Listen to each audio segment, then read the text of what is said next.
and gentlemen, we are back with another Let's Talk Crypto. It's been a couple weeks, but I thought with with the past week's movement, I thought it was a perfect time to jump back in and do a live stream, and here we are. What is going on, ladies and gentlemen? Thank you guys for tuning in. There's been a lot going on in the crypto market with the Bitcoin ETFs. We saw Bitcoin hit a new high that we hadn't seen in about 2 or 3 years of $49,000. And then after that, things have kind of plummeted. We've been pulling back. We're down about 20. We hit 21.5%. We had the high of, let's see, on the 12th, so 11 days ago. Well, actually on the 11th, so 12 days ago, we had a high of $49,000. And as of today, we have hit a low of $38,500. So currently we're sitting at about $39,000.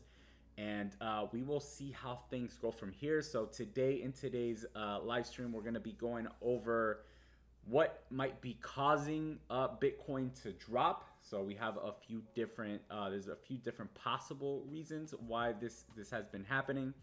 And then we will also be talking, we'll also take a look at the chart and see technically what could be causing Bitcoin to drop.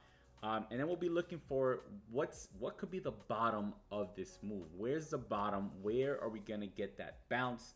And we're gonna talk about building those $1 million positions. Remember, we did a video recently, about 2 weeks ago, where we spoke about building that position for the long term, for that bull run, where we could potentially build up a trade of about $1 million, right? But the best time to build that trade was during a big pullback of over 15 to 20%, which is currently what we're getting right now. So we're gonna cover all of that in today's live stream. So make sure you guys tune in to the end.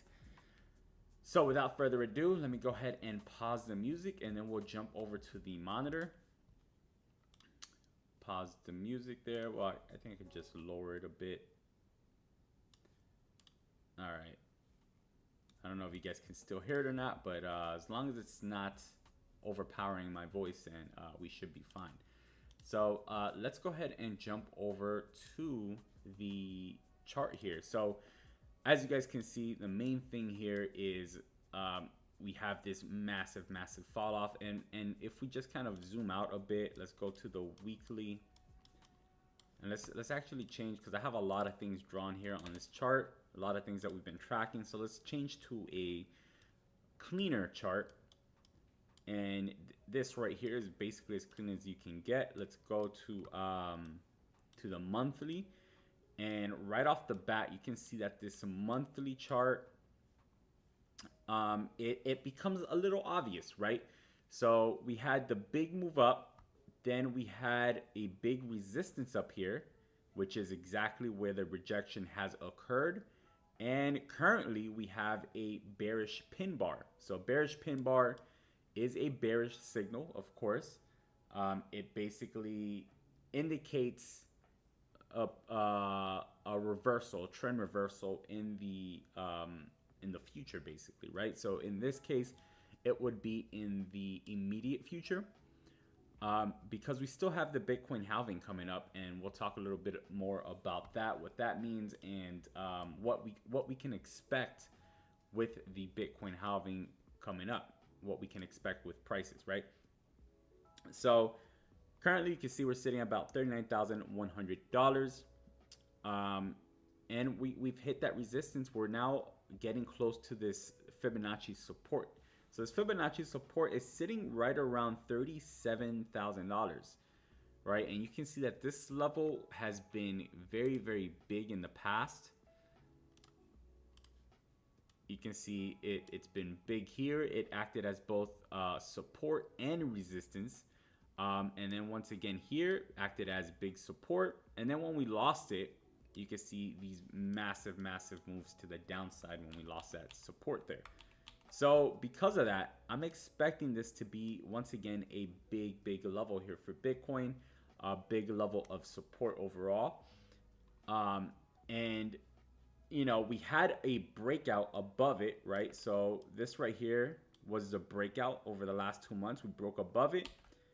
And now what it looks like we're going to be doing is retesting that breakout and confirming that as a support before a continuation higher.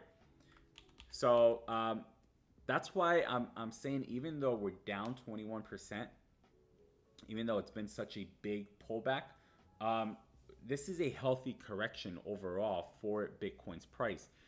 Because what we can expect here, like, we can't expect price to just continue up. That's unrealistic. But what we can expect here is the natural movement of prices, which is up, down, then higher, down, then higher, etc. Right? So that's much more natural. Now there are a few things, you know, warning signs that pointed to this over the last few months, and we spoke a lot about this. So it's clearer to see it on the daily here. So we'll look at it there. If we go just get a trend line, and you know, it's not difficult, right? We get a trend line. We're looking at the RSI. We draw the trend line on how the RSI has been acting. Then we look at price, get a trend line, and once again do the same thing, right? Mark the price. What's the trend of the price here, and we can see very clear that since we topped out here, that was in October, RSI started to trend to the downside while price continued going up to the upside and setting new higher highs. You see, here we're setting new lower highs, lower highs, and here we're setting higher highs. So when we have something like this, I see someone says my volume is very low. Let me know if my volume is low, guys. I don't want to, I don't know if it's just his volume or if it's the overall volume is very low. So if I am, let me know in the chat right now so I can adjust it. I already adjusted it a little bit. But overall, as you guys can see, whenever the price is going up with the RSI going down, remember the RSI is a momentum indicator. So if momentum is dropping while price is going up, then something is wrong, right? Something is off. And that usually, for the most part, indicates that we need some sort of pullback. We need a correction, right? And that's, the thing is, you can't guess when that correction is going to be. If you would have seen this, right, here in October, and then in November, when we first realized that we're getting this bearish divergence, if you would have sold here, right, you would have sold at, let's say if you sold at the high would have been around $35,000. So if you sold around $35,000, you would have missed out on another $15,000. Because and that's the thing, we can't really guess when these pullbacks, when these corrections are going to happen. So this has been here on the charts for a while now, and we've spoken about it for a while. However, there's no way to know when the correction is actually going to happen. And then, of course, with the big Bitcoin ETF rumors and all of that going on, it held up Bitcoin's price through any pullback. Any pullback was getting bought up right away. And you can see here, just over and over and over, anytime we pulled back, it got bought right back up. And eventually we topped out here once that the news came that the Bitcoin ETF were officially approved. We had this top out here, and then the next day, basically we just tanked for about 7.7%, and then consolidated a bit, and then we have continued down. We lost the 50 EMA, so this is a EMA 50-day moving average. We lost that. That was a significant one here. As you can see, when we were following it, we stayed on top of it. We're bouncing on it for a little bit, and then we lost it. So the next big areas here overall technically is $38,000, because if we look back on history, 38,000 has been a previous big level there. And as you can see, 38,000 is also in line with this Fibonacci level that's here at 37,000. So I think that is could potentially be around the range where we could potentially bottom out, anywhere between $37,000 to $38,000. If we go as low as 37, and if we go back here to this chart, well, actually let's stay on the other chart. It's just easier to see what I'm showing you guys. If we go back here, you can see 21%. If we go all the way back down to this Fibonacci level, that's about a 24% pullback. Now, earlier this week we spoke about we did a small report on. We did it in our Discord. We posted it on Instagram, and we also posted it on Twitter, talking about how far this pullback could go. So what we did was we looked back historically on previous pullbacks, right? And here you can see the pullbacks here. And historically, this was last year. So once this move up, once we bottomed out and started a new move up, we tracked every single pullback, and you can see this pullback here was 22.5%. This pullback was 20.23%, and this pullback was 21.68%. And if you remember, during those pullbacks, everyone was calling for the end of the world, right? Here, we dropped down as low as 19,569. Everyone was calling for 15,000. People were calling for $12,000, right? Those were the two of the big targets we continued to see, especially $12,000. And what happened after that? We had a massive bounce, and we continued on our way up. Then we set a new high of 31,000 and pulled back all the way down to 24,000.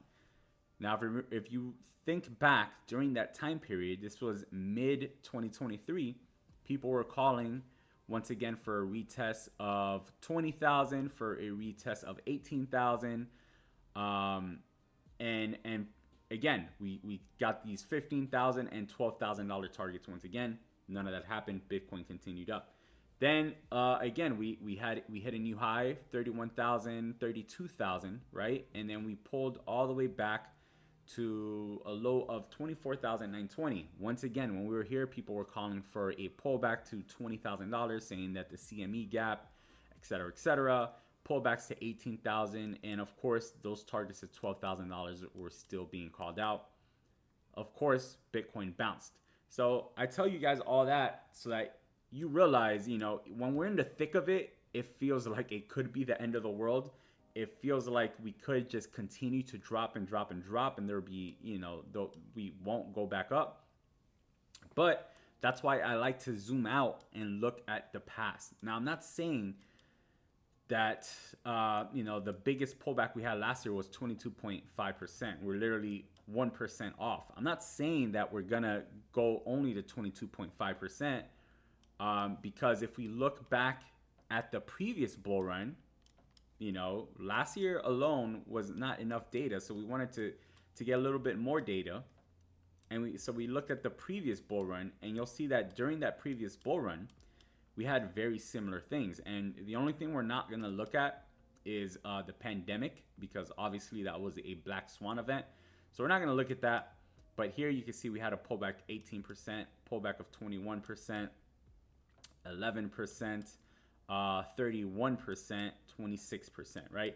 So we had big pullbacks during that bull run. But if you average out all of these pullbacks during the bull run, the average pullback during that bull run was 21.9% was the average pullback.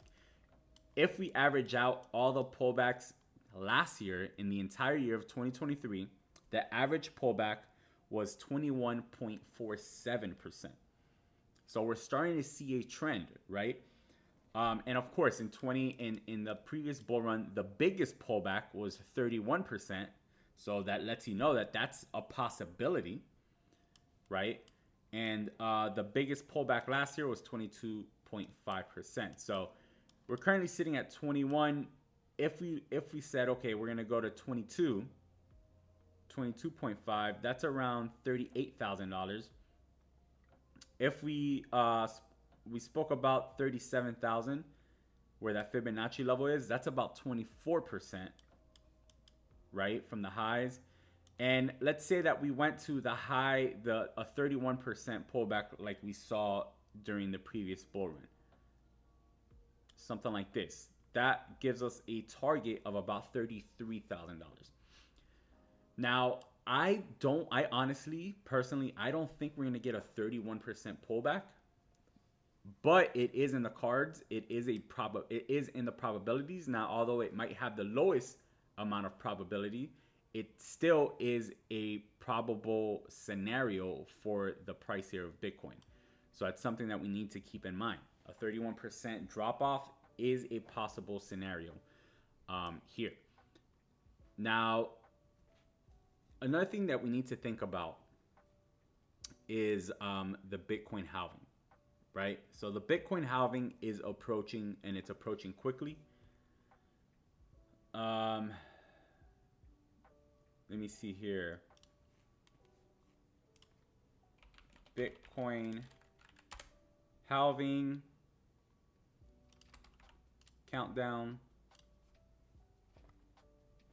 So we're officially 83 days away from the Bitcoin halving. Now, the reason I bring this up is because historically speaking, within 60 days of the Bitcoin halving, we have basically a pre-Bitcoin halving rally. So we're about 23 or 3 weeks away from that period where we get within that 60-day window, right? And that's where we're expecting at that point Bitcoin to definitely bounce and begin to rally back up.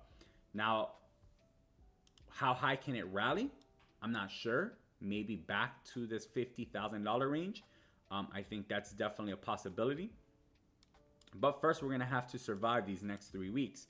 And I think if we're gonna get a further pullback, it's gonna be within these next 3 weeks.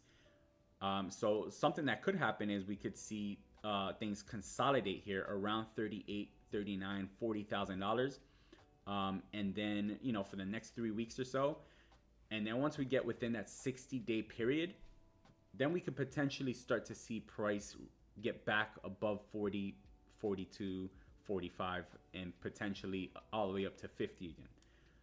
So that's when I think we'll really see that next rally for Bitcoin.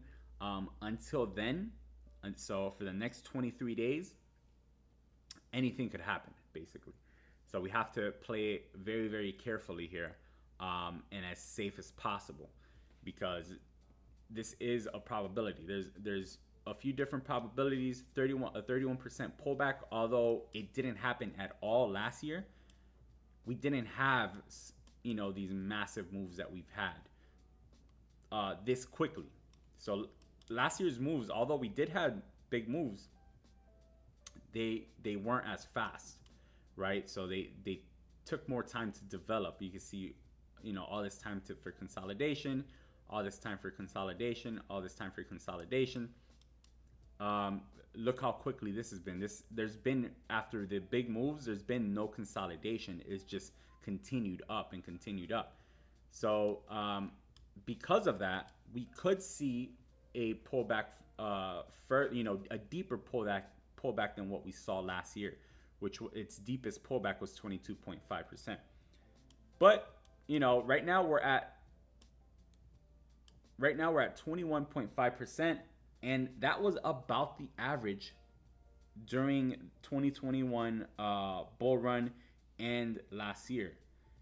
That was about the average pullback. So I would love to see us just stay within this range, maybe consolidate and then start slowly moving up. Hopefully bottoming out already here at 38,000. um, because it is about the average of what we hit over the last year and what we hit in the 2020-2021 bull run. So technically, from a technical aspect, that's basically how I'm looking at it, what I'm looking at, and the levels that I'm watching. 37 to 38 being that main number. And then if we were to fall beyond that, 35,000 is also a support level. As you can see, it held up Bitcoin here. And then 33,000 really being that, big level there to the downside. You can see at 33, we also have the 50-week moving average down here in that 32 to 33 range. So again, that's the lowest probability scenario, but it is a scenario to just kind of think about. If you're needing to manage positions and things like that, depending on what happens. Now, for a long term, guys, your long term positions, there's nothing you have to do. I would instead, the only thing that I would do here on any long term positions is buy more. That's it. Other than buying more, there's nothing to do here, right?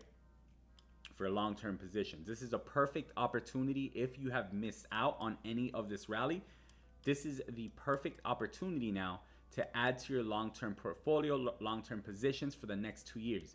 You add here in the next year or two, guys, this is guaranteed to go up. I'm expecting, my conservative estimate is $100,000 for Bitcoin, $10,000 for Ethereum, $250 for Solana, at least $200 for Avalanche, $5 for XRP, $5 for Cardano. Like, those are I feel like what are my conservative targets there.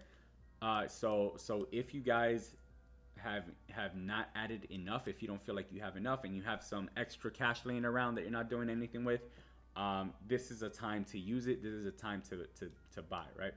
So now that we looked at the chart, let's talk about some possibilities on what could be also, apart from the technical analysis point of it, what else has been adding basically fuel to this fire.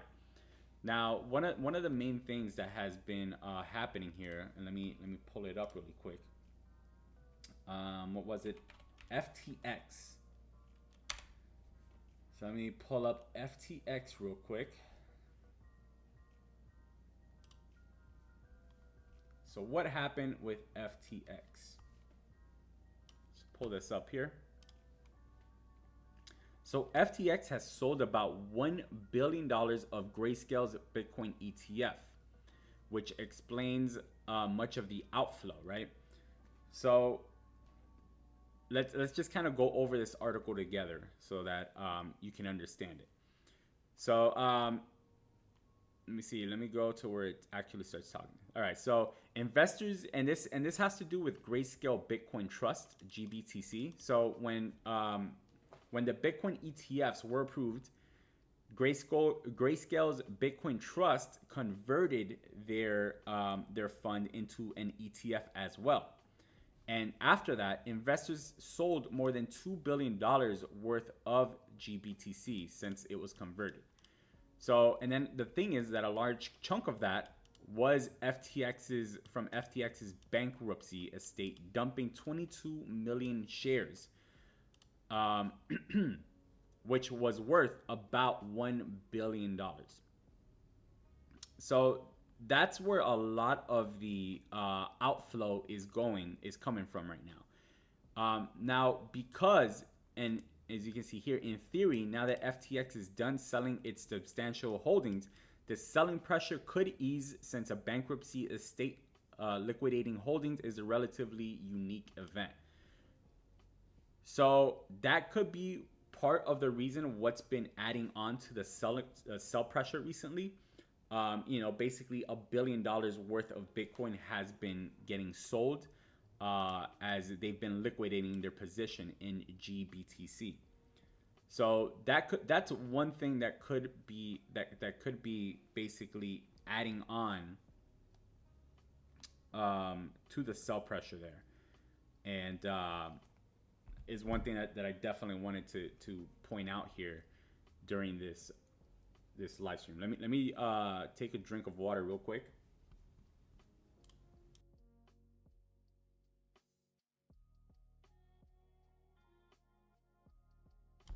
All right. Now, the next thing that could be adding on to this is, of course, a sell the news event, right? So what's a sell the news event? I'm sure you guys have heard it before, where people say buy the rumor, sell the news. Well, that's basically what that means, right?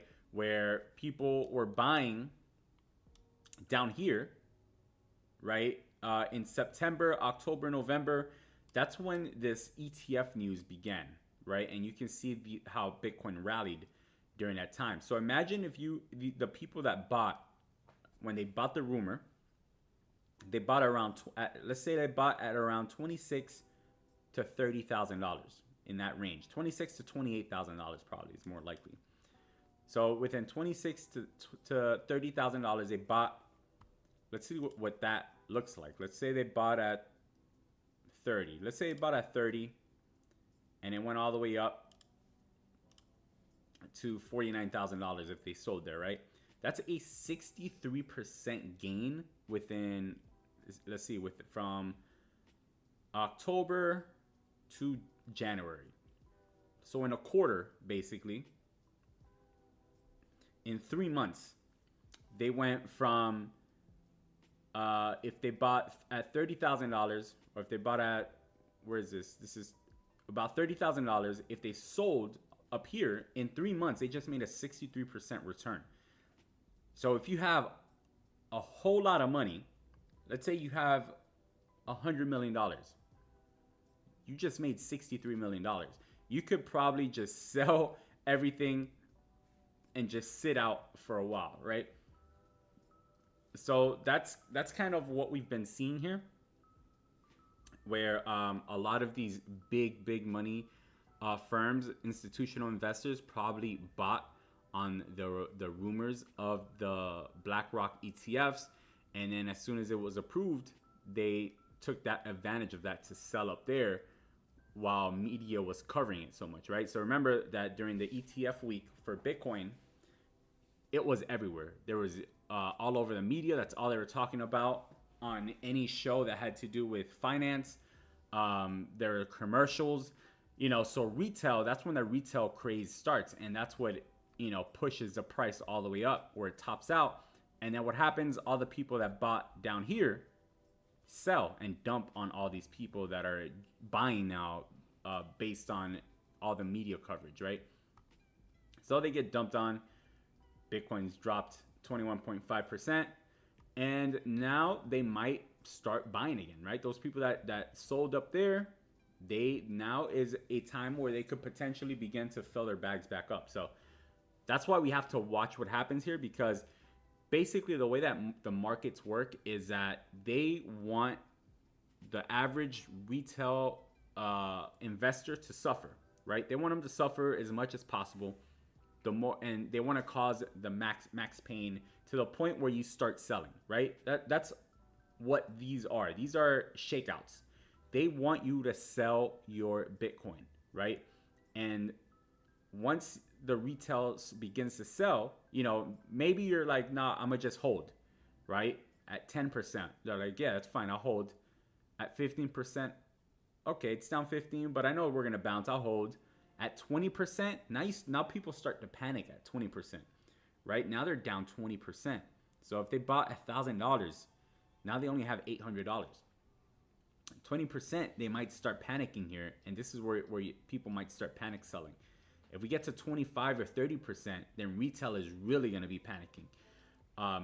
And at that point is where the institutions, the market makers, come right back in, buy it all up, and move the price all the way back up.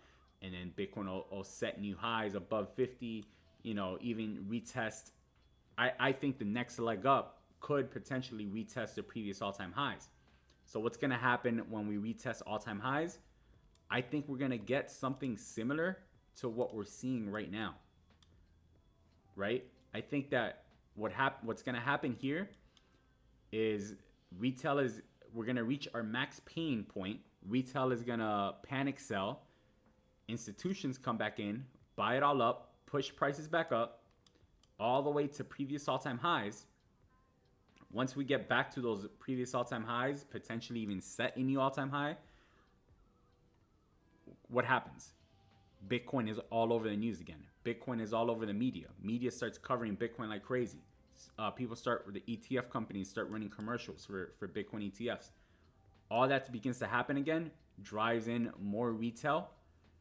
As it drives in more retail, they pump the price up, and institutional investors that are going to be buying down here at the mid 30s, that rode it all the way up again, right? Let's say they buy down here, ride it all the way up. Let's say $70,000, 83% return.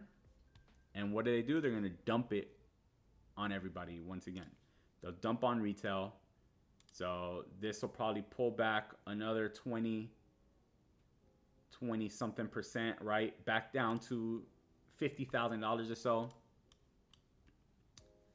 Then it's just the whole process over and over. They'll buy back again once retail panics. They panic sell. They'll buy once again, push the price higher, set new all-time highs. And that's when, we could potentially hit what I'm thinking is my target, which is $100,000. That basically, they'll double their money there at 100,000. I think that's when we see another potential sell here, pullback, where it could, potentially drop back all the way for another 20 something, maybe back to previous all-time high down here.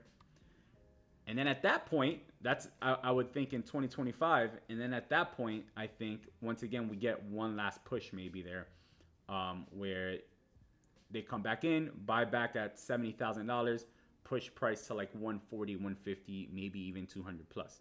So that's kind of the idea I have for the future here. And I'm just kind of thinking on how market makers like to play the game, right? Based on retail. They wanna bait retail in, dump on retail, bait retail to sell, then push price back up to bait retail back in again. And that just happens over and over and over again. So that's pretty much what we're gonna be watching here over the long term. We're watching for that max pain. We're looking for that max pain for retail, where institutional and market makers are gonna come right back in and push prices right back up.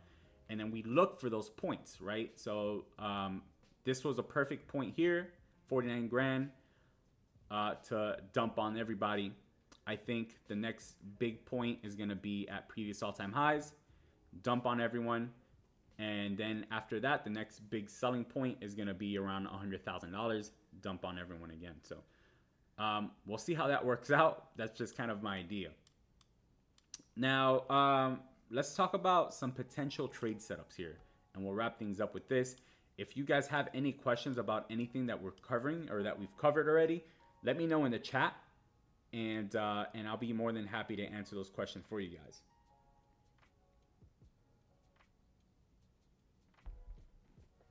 All right, so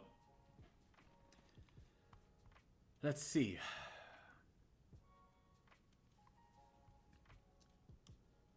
So right now, I honestly don't like anything. If you're trying to catch anything down here, the issue is that you're basically trying to catch a falling knife, right? That's what I call trying to catch a falling knife. So imagine someone throws a knife at you and they say catch. That's what it feels like trying to enter a long position here. And the argument against a short position is that there's a lot of support here and we're already down 21.5%. So that's the issue at our current level with, longs and shorts. So if I'm looking for a long, I'm going to be looking for a bounce. I want to see a bounce back in Bitcoin's price. So the first level that I would watch is 40 grand, $40,000. I think a bounce above $40,000 would be interesting, and could potentially be something. Have a very, very small position where we enter above $40,000, keep a tight stop in case we just drop back down, get rejected, and just take profits along the way. So I think that's the first area I'd be looking at. Second area is $42,000, and I'd be more confident with the $42,000 breakout entry. So those are the two levels that I'm going to be watching here for breakouts this week and the next, right?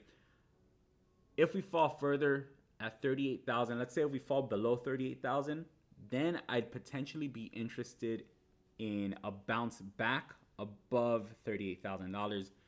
I'd be interested in something there as well.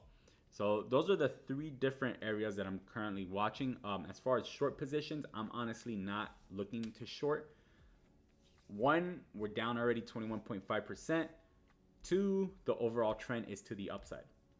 Three, Bitcoin halving is coming, guys, and it's only a matter of time before Bitcoin's price starts moving back up. So due to those three things is why I am not personally looking to short anything right now at the current levels. So I think that pretty much wraps things up. We've covered, we broke down, we analyzed Bitcoin's chart. We took some predictions. We looked at the potential halving and how that could affect prices. We looked at some predictions, for the rest of the year and next year, some potential selling points for market makers and how market makers are playing the game. And we also looked at some news that's been out.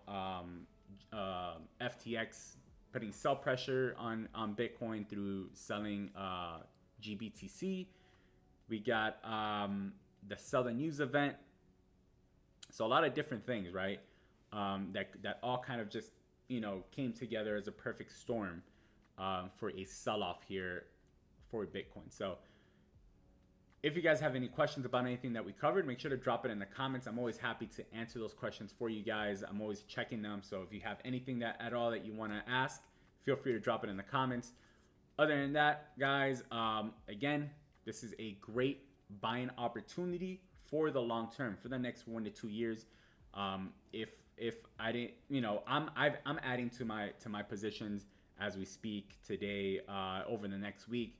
And these are, any money that you're adding here, remember, is not to take profit right away. It's just to hold on for the next 1 to 2 years through that bull run rally that we're expecting, and historically has happened after the Bitcoin halving. So very excited for what 2024 is going to bring us, guys, and very excited for these next 2 years. This next bull run could be crazy because now we have institutional investors through Bitcoin ETFs. So it's gonna be crazy. I'm very excited for this year, guys. And yeah, that's pretty much it for me, guys. So if you guys are interested in knowing more, you guys can join. You guys can follow me over on Twitter. You guys can follow me on Instagram, TikTok, and you guys could join the Discord for more information. So I share everything that I do personally. The trades that I make personally, my personal trades, whether it's leverage trades or option trades.